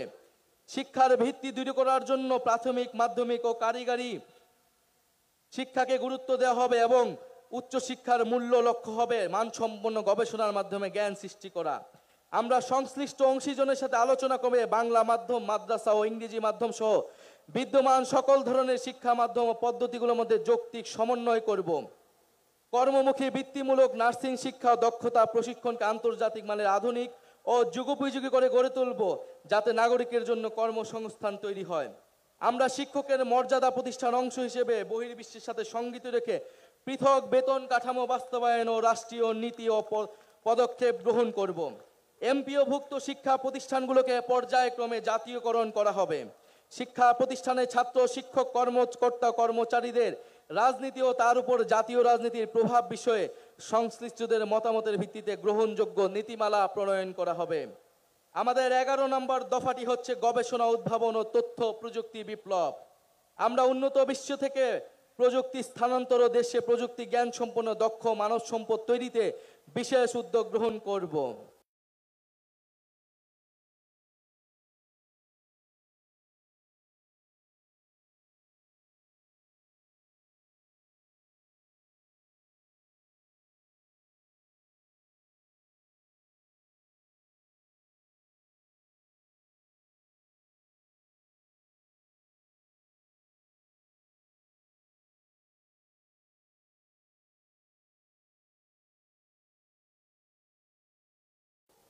আমরা বিজ্ঞান ও তথ্য প্রযুক্তি আমলাতান্ত্রিক হস্তক্ষেপ বন্ধ করব। তথ্য ও সাইবার নিরাপত্তা নিশ্চিত করতে কমিশন গঠন করব। আমাদের 12তম দফাটি হচ্ছে ধর্ম, সম্প্রদায় ও জাতিসত্তার মর্যাদা। ঐতিহাসিকভাবে বাংলাদেশের সাম্প্রদায়িক সম্প্রীতির এক উজ্জ্বল দৃষ্টান্ত হওয়া সত্ত্বেও মানুষের ধর্মীয় পরিচয় ও আচরণকে রাজনৈতিক বিবেচনায় নির্যাতনের উপলক্ষ হিসেবে ব্যবহার করা হয়েছে। আমরা সকল ধর্ম, সম্প্রদায় ও জাতিগোষ্ঠীর ধর্মীয়, নৃতাত্ত্বিক ও সাংস্কৃতিক অধিকার প্রতিষ্ঠা করার মাধ্যমে একটা বহু ভাষা, বহু সংস্কৃতি ও বহু জাতিভিত্তিক বাংলাদেশ গড়ব। আমরা ধর্মীয় মূল্যবোধ এবং ঐতিহ্যের প্রতি শ্রদ্ধাশীল থাকব। ইসলাম বিদ্বেষ, সাম্প্রদায়িকতা এবং জাতি পরিচয়ের কারণে যে কোনো প্রকার বৈষম্যমূলক আচরণ, নির্যাতন ও নিপীড়নকে আমরা শক্ত হাতে প্রতিহত করব। আমরা এই ঘটনার মোকাবেলায় স্বাধীন তদন্তের এখতিয়ার সম্পন্ন মানবাধিকার কমিশনে একটি বিশেষ সেল গঠন করব। আমরা হিন্দু সম্প্রদায়ের বেদখলকৃত জমি উদ্ধারে কার্যকর ব্যবস্থা গ্রহণ করব।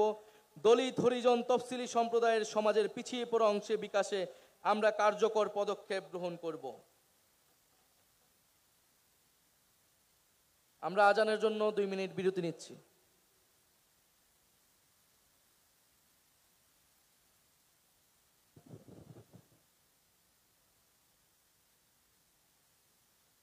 দুই মিনিটের বিরতি চলবে। সবাই নিজ নিজ জায়গায় বসুন। আমাদের পুরো ইশতেহার পাঠ আজানের পরেই শুরু হবে।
ইশতিহার পাঠের মাধ্যমে আমাদের কর্মসূচি শেষ হবে। আপনারা একটু ধৈর্য ধরে বসেন।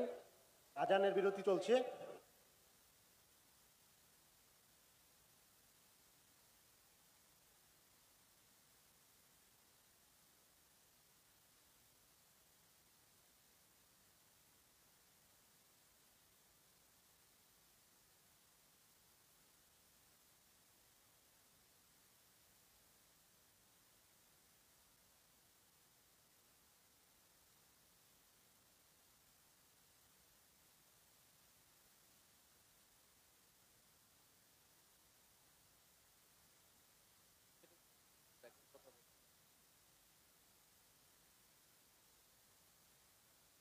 সংগ্রামী জনতা, আপনারা সভাস্থলের পরিবেশকে সুশৃঙ্খল করার জন্য যে যেখানে রয়েছেন সেখানে বসে পড়ুন। আজান শেষ, আমাদের ইস্তেহারের বাকি অংশগুলো এখনই পড়া হবে। প্রিয় সংগ্রামী বন্ধুগণ, আমাদের 13তম দফাটি হচ্ছে নারীর নিরাপত্তা, অধিকার ও ক্ষমতায়ন। জুলাই গণ অভ্যুত্থানে নারীদের ব্যাপক অংশগ্রহণ, নেতৃত্বের পরেও রাষ্ট্রীয় জাতীয় জীবনে ব্যাপক হারে নারীদের রাজনৈতিক, সামাজিক, অর্থনৈতিক অংশগ্রহণ নিশ্চিত করতে পারা যায়নি। আমরা নারীর ক্ষমতায়ন বাড়াতে নিম্নকক্ষে 100টি সংরক্ষিত আসনে নারী প্রতিনিধিদের সরাসরি নির্বাচনের ব্যবস্থা করব, যার সংখ্যা রাজনীতিতে নারী অংশগ্রহণের বৃদ্ধির সাথে সাথে হ্রাস করা হবে। উত্তরাধিকার সম্পত্তিতে নারীর প্রাপ্য অধিকার দ্রুত বুঝে পেতে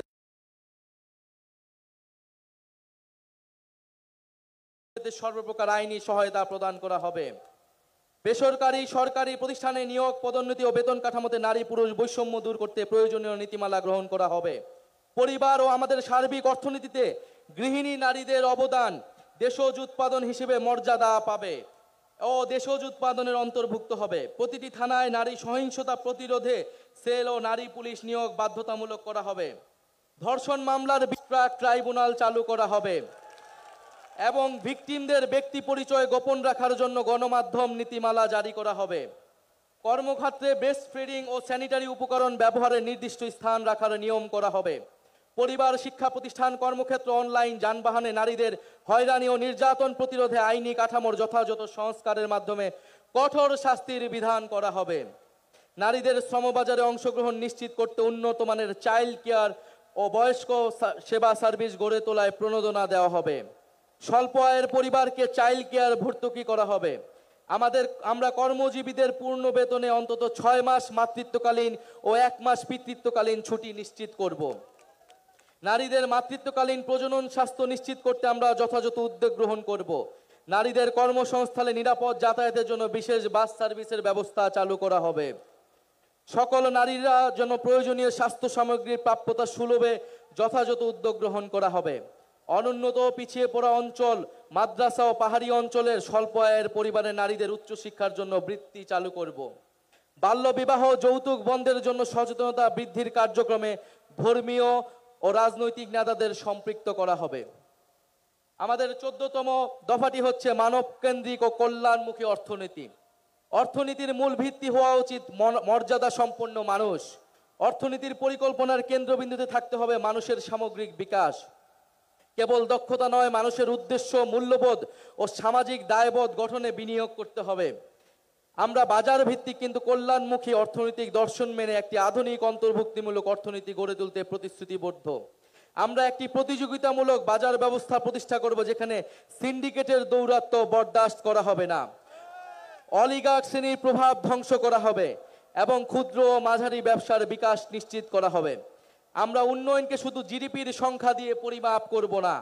নাগরিকের অন্ন, বস্ত্র, বাসস্থান, শিক্ষা, চিকিৎসা, ইন্টারনেট এসব মৌলিক সেবা এবং সেবার মান ও প্রাণ প্রকৃতি পরিবেশের সুরক্ষাই হবে আমাদের উন্নয়নের মানদণ্ড। আমরা বেকার ভাতা, বয়স্ক ভাতা, বিধবা ভাতা, বিশেষ চাহিদা সম্পন্ন নাগরিক ভাতা, শিশু ভাতা প্রভৃতি সামাজিক সুরক্ষা সেবাকে নাগরিক অধিকার হিসেবে প্রতিষ্ঠা করব। পথ শিশু ও ছিন্নমূল মানুষদের জন্য আমরা পুনর্বাসন, শিক্ষা, স্বাস্থ্যসেবা ও কর্মসংস্থানের মাধ্যমে অর্থনৈতিক ও সামাজিক নিরাপত্তা নিশ্চিত করব। আমরা কর কাঠামোর ন্যায্য সংস্কারের মাধ্যমে ধনী গরিবের বৈষম্য কমিয়ে আনব এবং সুষম উন্নয়ন নিশ্চিত করব। মধ্যম আয়ের ফাঁদ ও চতুর্থ শিল্প বিপ্লবের তথ্য প্রযুক্তিগত চ্যালেঞ্জ মোকাবেলা আমরা প্রণয়ন করব একটি দূরদর্শী ও সমন্বিত পরিকল্পনা। আমরা ব্যাংকিং ও আর্থিক খাতের বিদ্যমান কাঠামোকে শক্তিশালী করব। বাংলাদেশ ব্যাংককে পূর্ণ স্বাধীনতা দিব ঋণ খেলাপি রোধে একক ক্রেডিট আইডি সহ ন্যাশনাল ক্রেডিট রেটিং সিস্টেম চালু করতে।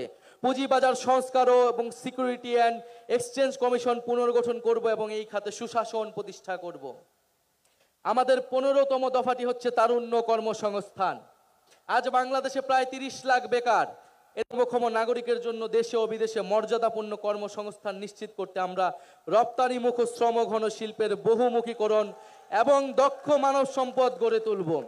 কর্মক্ষেত্রে প্রায়োগিক দক্ষতা বৃদ্ধি করতে শিক্ষা জীবনে সরকারি ও বেসরকারি ক্ষেত্রে বেতনভুক্ত ইন্টার্নশিপ সুযোগের সম্প্রসারণ করব।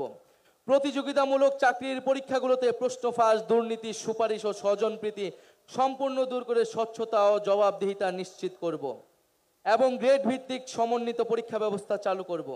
আমরা তরুণ উদ্যোক্তাদের জন্য উদ্ভাবন ও সৃজনশীলতা সহায়ক পরিবেশ তৈরি করব। আমরা জেলা ভিত্তিক ফ্রিল্যান্সিং এবং রিমোট ওয়ার্ক হাব গড়ে তুলব, পেমেন্ট প্ল্যাটফর্ম, কোয়ার্কিং স্পেস ও উচ্চগতির ইন্টারনেট ব্যবস্থা করব। বিদেশেও দক্ষ মানব সম্পদ রপ্তানির লক্ষ্যে আইটি, স্বাস্থ্যসেবা, নার্সিং, ব্যবস্থাপনা ইত্যাদি খাতে বিশেষ গুরুত্ব দিব। এই জন্য আমরা সেক্টর ও দেশভিত্তিক সুনির্দিষ্ট দক্ষতা ও ভাষা বিষয়ে প্রশিক্ষণ দিব। আমরা তরুণদের মাদক ও অপরাধ প্রবণতা রোধে প্রতিটি জেলা আন্তর্জাতিক মানে ক্রিয়া কমপ্লেক্স তৈরি করব। আমরা চাই তরুণরা শুধু চাকরি খুঁজবে না, চাকরি তৈরি করবে, এরকম অর্থনৈতিক পরিবেশ তৈরি হবে। বহুমুখী বাণিজ্য এবং শিল্পায়ন নীতি। বাংলাদেশের ভবিষ্যৎ অর্থনীতিকে টেকসই করতে হলে রপ্তানির বহুমুখীকরণ ও বিকল্প বাজারে প্রবেশাধিকারের বিনিয়োগ এখন সময়ের দাবি। রপ্তানি বাজারের সম্প্রসারণে আমরা বিভিন্ন দেশ ও ব্লকের সাথে দ্বিপাক্ষিক ও বহুপাক্ষিক মুক্ত বাণিজ্য চুক্তি করব। আমরা গার্মেন্টসের বাইরে উচ্চ সম্ভাবনাময় শ্রমঘন খাতগুলোতে বিনিয়োগ ও প্রণোদনা জোরদার করব, যেমন চামড়া, পাদুকা শিল্প, আসবাব ও হোম ডেকোর, লাইট ইঞ্জিনিয়ারিং, কৃষি প্রক্রিয়াজাত পণ্য প্রভৃতি। পাশাপাশি আমরা বিভিন্ন উচ্চ মূল্য সংযোজন খাত যেমন ঔষধ শিল্প, ইলেকট্রনিক্স ও তথ্য যোগাযোগ প্রযুক্তি প্রসারে বিশেষ নীতি সহায়তা প্রদান করব। এলডিসি থেকে উত্তরণের ফলে দেশের ঔষধ শিল্পে সৃষ্ট সম্ভাব্য সংকট মোকাবেলায় আমরা কার্যকর পদক্ষেপ নিব। ব্যবসা সহজীকরণ, জ্বালানি নিরাপত্তা ও আধুনিক অবকাঠামো নির্মাণের মাধ্যমে আমরা বাংলাদেশকে বৈদেশিক বিনিয়োগের এক আকর্ষণীয় গন্তব্যে পরিণত করব। আমরা 50 বছর মেয়াদী শিল্প উন্নয়নের মহাপরিকল্পনা প্রণয়নে শিল্প খাতের বিশিষ্ট ব্যবসায়ী, গবেষক, নীতি নির্ধারিত সমন্বয়ে একটি কমিশন গঠন করব। আমাদের 17তম দফাটি হচ্ছে টেকসই কৃষি ও খাদ্য সার্বভৌমত্ব। আমাদের নতুন বাংলাদেশে কৃষি পণ্যের সরবরাহ ও ন্যায্য মূল্য নিশ্চিত হবে, পাশাপাশি ক্রেতার স্বার্থ সংরক্ষণ করা হবে। আমরা কৃষিতে আধুনিক যন্ত্রপাতি, জলবায়ু সহনশীল জাতের বীজ, পরিবেশ বান্ধব সার এবং প্রযুক্তি নির্ভর সহায়তার উপর যথাযথ ভর্তুকি প্রদান করব, যার মাধ্যমে উৎপাদনশীলতা এবং লাভজনকতা বাড়ানো হবে। কৃষি সম্প্রসারণ কার্যক্রমকে দক্ষ ও আধুনিক করে তোলা হবে, প্রশিক্ষণ এবং মোবাইল ভিত্তিক পরামর্শ সেবা সহজলভ্য করা হবে। আমরা কৃষি উৎপাদন ও সরবরাহ পরিস্থিতি বুঝতে একটি ডাইনামিক জাতীয় ডেটাবেস তৈরি করব। খাদ্যদ্রব্যের দাম স্থিতিশীল রাখতে আমরা টিসিবির মাধ্যমে ন্যায্য মূল্য খাদ্য বিক্রি, বাজার বাফারিং অপারেশন এবং প্রয়োজনীয় আমদাকে কৃষি উৎপাদন পরিস্থিতির সাথে সমন্বয় করে পরিচালনা করব। কৃষি উপকরণে ভেজাল রোধে কঠোর নজরদারি ও জবাবদিহিমূলক লাইসেন্স ব্যবস্থা গড়ে তোলা হবে। বিষমুক্ত এবং পুষ্টিকর খাদ্য উৎপাদন এবং কৃষি প্রক্রিয়াজাতকরণে বিনিয়োগ উৎসাহিত করে কৃষিকে রপ্তানিমুখী এবং টেকসই খাতে রূপান্তর করা হবে। একই সঙ্গে দেশীয় বীজ গবেষণা, সংরক্ষণ, বিতরণ ও সক্ষমতা বৃদ্ধি করে শুধু খাদ্য নিরাপত্তা নয়, খাদ্য সার্বভৌমত্ব নিশ্চিত করাই আমাদের অঙ্গীকার। শ্রমিক, আমাদের 18তম দফাটি হচ্ছে শ্রমিক কৃষকের অধিকার। আমরা বাংলাদেশের প্রাতিষ্ঠানিক, অপ্রাতিষ্ঠানিক, কৃষি, গৃহ, অভিবাসী, পরিবহন ও স্বনিয়োজিত সকল শ্রমিকের স্বীকৃতি ও আইনি সুরক্ষা নিশ্চিত করব। আমরা দিনমজুর, চা শ্রমিক, গৃহকর্মী, নির্মাণ কর্মী, পরিবহন কর্মী সহ সকল নিম্ন আয়ের শ্রমিকের অর্থনৈতিক সুরক্ষা নিশ্চিত করতে অঞ্চল ভিত্তিক আয় সক্ষমতা ও ক্রয় ক্ষমতার নিরিখে একটি সমন্বিত ন্যূনতম মজুরি কাঠামো তৈরি করব। আমরা শ্রমিকদের সামাজিক সুরক্ষা, আইনি সুরক্ষা ও পরিবেশ জলবায়ু পরিবর্তনজনিত প্রভাব থেকে রক্ষা করব। আমরা শ্রমিকদের জীবন ও জীবিকার সামগ্রিক সুরক্ষার জন্য স্থায়ী শ্রম কমিশন গঠন করব। আমাদের লক্ষ্য প্রতিটি কৃষকের জন্য মর্যাদাপূর্ণ, নিরাপদ ও লাভজনক জীবিকা নিশ্চিত করা। কৃষকের কৃষি পণ্যের ন্যায্য মূল্য নিশ্চিত করতে আমরা হিমাগার, সরকারি বিক্রয়, সরাসরি বিক্রয় কেন্দ্র, পরিবহন সেবা সম্প্রসারণ করে মধ্যস্বত্বভোগীদের প্রভাব কমানোর চেষ্টা করব। আমরা এরিয়া ইয়েল্ড ইন্ডেক্স ভিত্তিক কৃষি বীমা চালু করে কৃষকদের উৎপাদন ঝুঁকি হ্রাস করব। আমাদের 19তম দফাটি হচ্ছে জাতীয় সম্পদ ব্যবস্থাপনা। জনগণের ন্যায্য হিস্সা নিশ্চিত করা হবে। আমরা বেপরোয়া অবৈধভাবে কয়লা, গ্যাস, পাথর ও খনিজ সম্পদের অনুসন্ধান ও নিঃসরণ নিয়ন্ত্রণ কমাবো এবং সকল প্রাকৃতিক সম্পদ উত্তোলনে জাতীয় স্বার্থের সুরক্ষার ভিত্তিতে আন্তর্জাতিক চুক্তি পুনর্বিন্যাস করব। সমুদ্র সীমা ও এক্সক্লুসিভ ইকোনমিক জোনে মৎস্য ও খনিজ সম্পদের টেকসই ব্যবহার নিশ্চিত করতে আধুনিক প্রযুক্তির প্রসার ঘটাবো। আমাদের 20তম দফাটি হচ্ছে নগরায়ন, পরিবহন ও আবাসন পরিকল্পনা। অপরিকল্পিত নগরায়নের ফলে আমাদের শহরগুলো বসবাসের অযোগ্য হয়ে গিয়েছে। আমরা রাজধানী সহ শহরগুলোতে নদী ও খাল কেন্দ্রিক নগর ব্যবস্থাপনা এবং সমন্বিত উচ্চগতির গণপরিবহনমুখী ও নিরাপদ যাতায়াত ব্যবস্থা গড়ে তুলব। বায়ু দূষণ মোকাবেলা, সুপেয় পানির সুব্যবস্থা, বর্জ্য ব্যবস্থাপনার আধুনিকায়ন, খাল দখলকৃত জমি উদ্ধার ও জনপরিসর তৈরি করব। পাশাপাশি নিম্ন মধ্যবিত্তদের জন্য ভর্তুকিযুক্ত সামাজিক আবাসন, এলাকাভিত্তিক বাড়ি ভাড়া নীতি কাঠামো তৈরির মাধ্যমে শহরগুলোর সব শ্রেণী পেশার মানুষকে বসবাসযোগ্য করে তুলব হবে। শহর অঞ্চলে বসবাসরত দরিদ্র ও ভাসমান জনগোষ্ঠীর জন্য আমরা সামাজিক নিরাপত্তা ব্যবস্থা তৈরি করব। শুধু আধুনিকায়ন নয়, আমাদের নগর পরিকল্পনায় আমাদের ইতিহাস, ঐতিহ্য, প্রাণ প্রকৃতি এবং সভ্যতাগত পরিচয় অক্ষুণ্ণ রাখা হবে। আমরা গ্রাম ও শহরের প্রতিটি ওয়ার্ডে খেলার মাঠ ও সবুজ স্থান সংরক্ষণ বাধ্যতামূলক করব।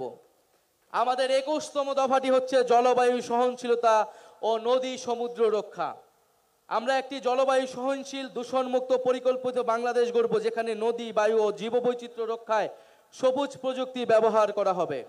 বড় বড় শহর ও তার আশেপাশের এলাকাকে আমরা নো ব্রিক কিল জোন হিসেবে ঘোষণা করব। আমরা সামাজিক বনায়নে বিশেষ গুরুত্ব আরোপ করব। আমরা অপরিকল্পিত বালু, পাথর, খনিজ উত্তোলন, বনজ সম্পদ ধ্বংসে কঠোর আইনি ব্যবস্থা গ্রহণ করব। উপকূলীয় অঞ্চলে জলবায়ু দুর্যোগ, লবণাক্ততা ও সমুদ্রপৃষ্ঠের উচ্চতা বৃদ্ধির ঝুঁকিতে থাকা মানুষের জন্য আমরা নিরাপদ বাসস্থান ও অবকাঠামো নির্মাণ করব। নবায়নযোগ্য জ্বালানির উৎপাদন বা ব্যবহার বাড়িয়ে জ্বালানির নিরাপত্তা ও পরিবেশ সংরক্ষণের টেকসই ভিত্তি গড়ে তুলব। বঙ্গোপসাগরে আমাদের সমুদ্র সীমা ঘিরে একটি সুনীল অর্থনীতি গড়ে তুলব ও বঙ্গোপসাগরের রাজনৈতিক হিস্সা দেশের জনগণের অভিপ্রায়ের মাধ্যমে নিশ্চিত করব। আমাদের 22তম দফাটি হচ্ছে প্রবাসী বাংলাদেশিদের মর্যাদা ও অধিকার। আমরা মনে করি প্রবাসী বাংলাদেশিরা কেবল রেমিটেন্সের উৎস নয়, তারা রাষ্ট্রের সম্মান, সংগ্রাম ও পুনর্গঠনের অন্যতম অংশীদার এবং বিদেশে বাংলাদেশের দূত। আমরা প্রবাসী শ্রমিকদের স্বাস্থ্যসেবা ও সার্বিক কল্যাণ নিশ্চিতে কাজ করব। কোনো প্রবাসী শ্রমিক মারা গেলে তার মরদেহ হয়রানি মুক্তভাবে দেশে আনার ব্যবস্থা করব। সর্বপ্রকারে তার পরিবারকে সহায়তা করব। প্রবাসীদের জন্য ভোটাধিকার, দূতাবাস ও বিমানবন্দরগুলোতে হয়রানি মুক্ত সেবা, জরুরি সহায়তা তহবিল, দেশে নিরাপদ বিনিয়োগ ও ডিজিটাল সরকারি সেবা নিশ্চিত করব। আমাদের 23তম দফাটি হচ্ছে বাংলাদেশপন্থী পররাষ্ট্রনীতি। আমরা বিশ্বাস করি বাংলাদেশের স্বার্থে আমাদের পররাষ্ট্রনীতি সবসময় দলীয় স্বার্থ ও সংকীর্ণতার ঊর্ধ্বে থাকবে। এনসিপি বাংলাদেশের সার্বভৌমত্ব, নিরাপত্তা, আঞ্চলিক অখণ্ডতা ও মর্যাদা ও স্বাধীন পররাষ্ট্রনীতি রক্ষার প্রশ্নে আপোষহীন থাকবে। আমরা পারস্পরিক সম্মান ও সমমর্যাদার ভিত্তিতে বৈদেশিক সম্পর্ক গড়ে তুলব। আমাদের অভ্যন্তরীণ বিষয়ে যে কোনো বৈদেশিক হস্তক্ষেপ দৃঢ় হাতে প্রতিহত করব। সীমান্ত হত্যা বন্ধে ও আন্তর্জাতিক নদীসমূহের পানির ন্যায্য হিস্সা বুঝে নিতে কূটনৈতিক ও রাজনৈতিক পর্যায়ে সর্বোচ্চ দৃঢ় ভূমিকা নেওয়া হবে। আমরা দ্বিপাক্ষিক ও বহুপাক্ষিক কূটনীতির মাধ্যমে রোহিঙ্গা সংকটের মানবিক সমাধান করব। আমরা মুসলিম প্রধান রাষ্ট্রসমূহের সাথে সুদৃঢ় সম্পর্ক গড়ে তুলব।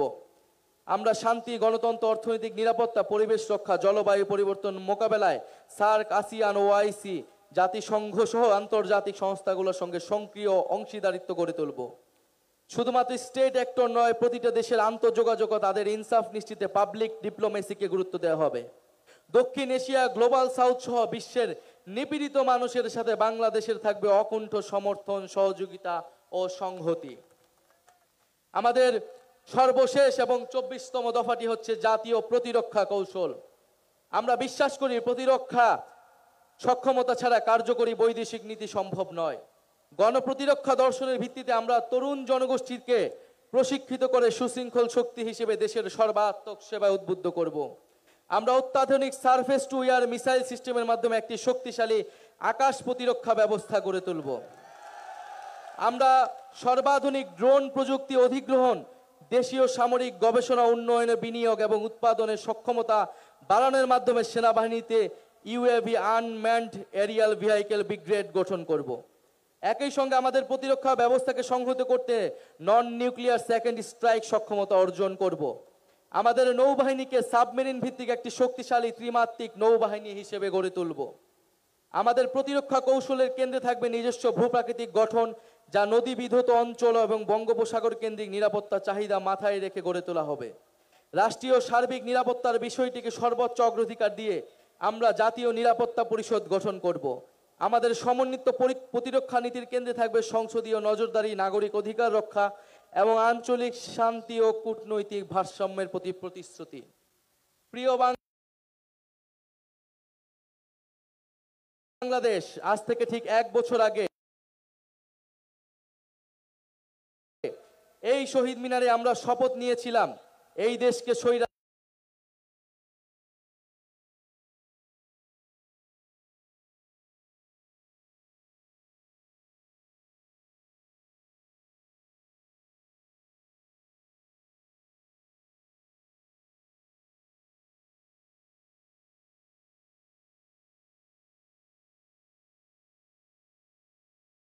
হাত থেকে মুক্ত করব। আপনারা সেই আহ্বানে সাড়া দেওয়ায় আমরা সবাই মিলে ফ্যাসিবাদী শাসনকে পরাজিত করেছি এবং দেশের মানুষের নিজেদের কর্তৃত্ব ফিরিয়ে এনেছি। আজ আবারও এই শহীদ মিনার থেকে আপনাদেরকে আহ্বান জানাচ্ছি, আসুন আমরা সবাই মিলে আমাদের নতুন বাংলাদেশ গঠনে এই ঐতিহাসিক 24 দফাকে বাস্তবে রূপান্তর করে সকল নাগরিকের স্বপ্নের নতুন বাংলাদেশ গড়ি। ইনকিলাব জিন্দাবাদ, ইনকিলাব ইনকিলাব, এনসিপি এনসিপি। প্রিয় সংগ্রামী বন্ধুগণ, গত বছর 3রা আগস্ট আমরা 1 দফা ঘোষণা করেছিলাম। আজ 2025 সালের 3রা আগস্ট আমরা 24 দফা ঘোষণা করছি। নতুন বাংলাদেশের ইস্তিহার এই 24 দফার ভিত্তিতে প্রণীত হয়েছে। আগামীর বাংলাদেশে আমাদের যে বিচার সংস্কার, নতুন সংবিধানের পাশাপাশি এই 24 দফার ভিত্তিতে জাতীয় নাগরিক পার্টি নতুন বাংলাদেশ বিনির্মাণের জন্য লড়াই করে যাবে।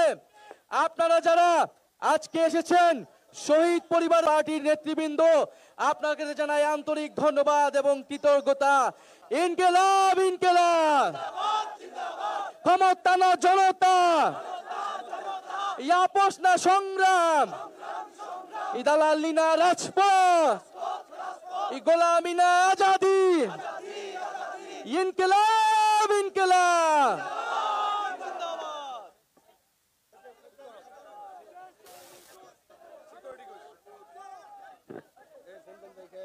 সবাই ধীরস্থিরভাবে দাঁড়ান। সাংবাদিক ভাইদের